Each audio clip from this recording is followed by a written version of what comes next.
Thanks for checking out this episode of Help, I'm Turning Into My Dad.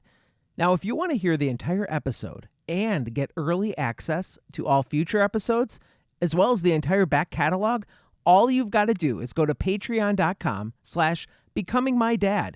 And for just $5 a month, you'll get access to all of our episodes, as well as early releases of every future episode. That's patreon.com/becomingmydad.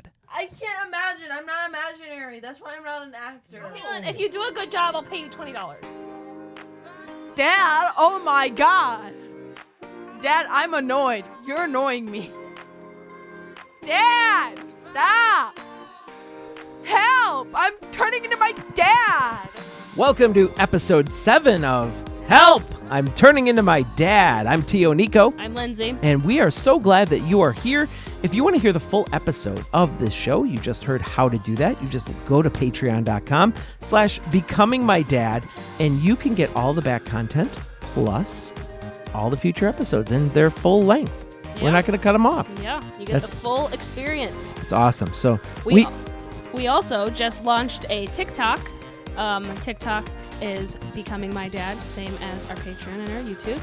We'll share behind the scenes episodes or footage and some little clips of our show for you to enjoy over on TikTok, so follow us over there as well.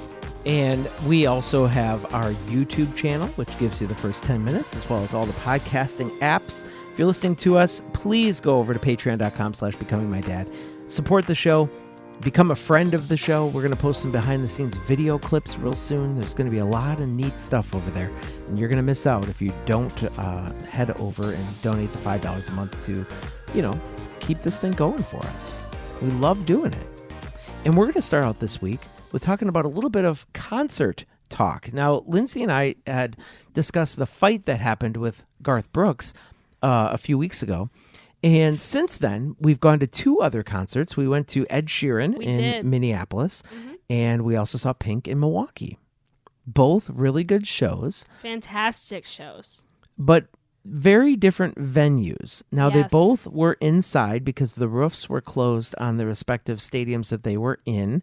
And for some reason, Minnesota just has complete, they've got the system down for concerts, I believe, because I could hear every single word Ed Sheeran was saying. The acoustics were fantastic. Fantastic at a football stadium that holds 70,000 people. Now, it's the same stadium that Taylor Swift played at, and one of my favorite comments was on an Instagram video I saw, Lindsay, and it said, I can believe that this many people are here to see Taylor Swift. But this many people come here to watch football? I saw another one that was like, it's so nice of Taylor Swift to lend the NFL her stadiums.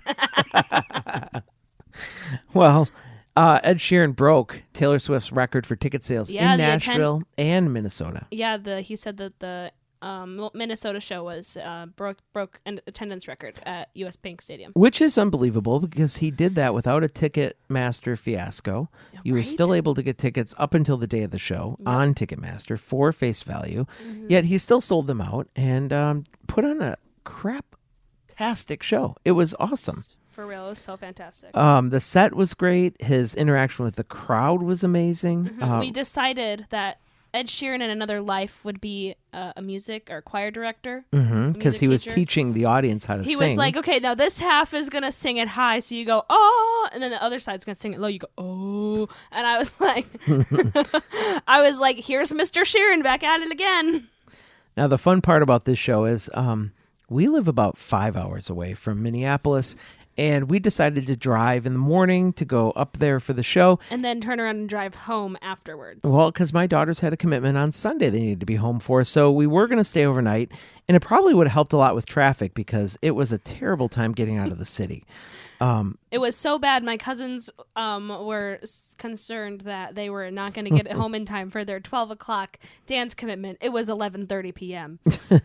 And my sister sits in the back and she's got a straight face. She goes, girls, we could be stuck in this parking garage until 6 a.m. and you could still be home in time for your commitment. That didn't calm them, though. It's weird. I think it kind of did a little bit. Maybe not as much as Caitlin hoped. Well, but your also, sister... she wasn't trying to be funny with that. That was her genuinely saying, like, shut up. Your sister, my niece, Caitlin, is a person who is how do I say She's it? very frank. Yeah, very frank and to the point. In fact, she didn't make a good decision on the way up to the show because while we were having fun in the car, listening to the Ed Sheeran set list in order music, and all the music and talking about talking. what we were going to experience and how excited we were, she sat in the back seat and said nothing because she wasn't listening to any of what we She were had saying. her AirPods in. Right. So what do you think happened on the way home when she wanted to be listening to her AirPods? Well, she didn't have any battery left. They were dead. That's a big problem.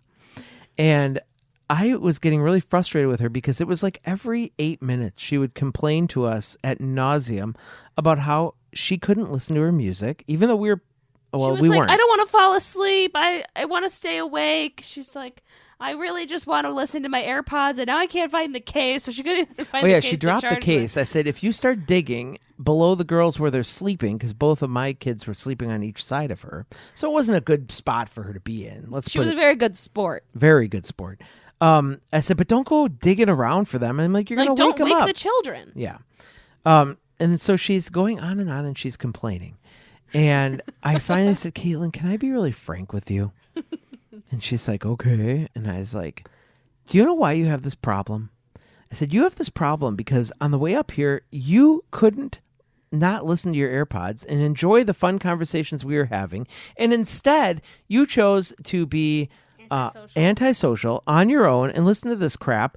And now, because we have to have the car silent, you're in agony because you wasted all of your good iPod battery or your AirPod battery on the ride up. I said, that is not our fault. So therefore, Lindsay turns around and says, Sit down and shut the F up. oh, she didn't like that very much.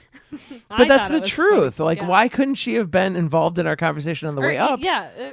And then when we knew that it was going to be quiet on the way down, we back because Yeah, 'cause everybody was going to we need to needed sleep. them to sleep. Anyway, we got home about 4 a.m. and all was fine. But I wrote down in my notes a few like little stories from Ed Sheeran.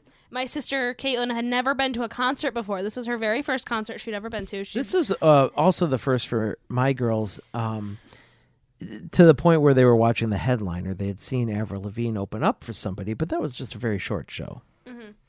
So Caitlin, there was a point during Ed Sheeran's song A-Team where he's like, if you have a light on your phone, like, let's see it. And everybody turns on their flashlights. It's very cliche. And Caitlin looks at me, like, this is something that happens at every single concert I've ever been to. Caitlin looks at me, she goes, he wants to see it! He wants to see what? Is their flashlight. She, like, turned it on. And because she was telling me to turn on mine. She goes, turn yours on. He wants to see it. I was like, no, he doesn't. He doesn't care. Management told him to say that. Oh, and then there was another comment that was made by T.O. here.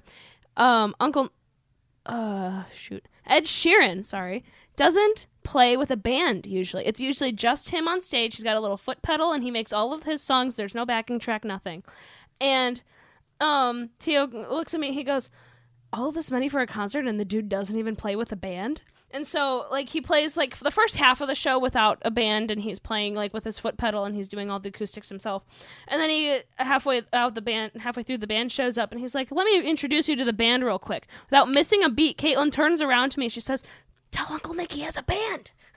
Like, I didn't just hear it because I'm sitting 2 seats away. Right. That band was actually there the whole time. They were there the whole time, but... The thing is he's got these pillars that hold up the screen portion of the stage above him, and we thought these little mini stages were something he would appear on, which he did not. No, he stayed in the middle. But the band was on those, Oh, and really? we didn't even notice. I didn't notice that's where that. they're at. Yeah, Oh. there was drummers and there were guitarists and stuff, but I didn't even notice them because they weren't lit up, and didn't really notice thought that he either. didn't have a band.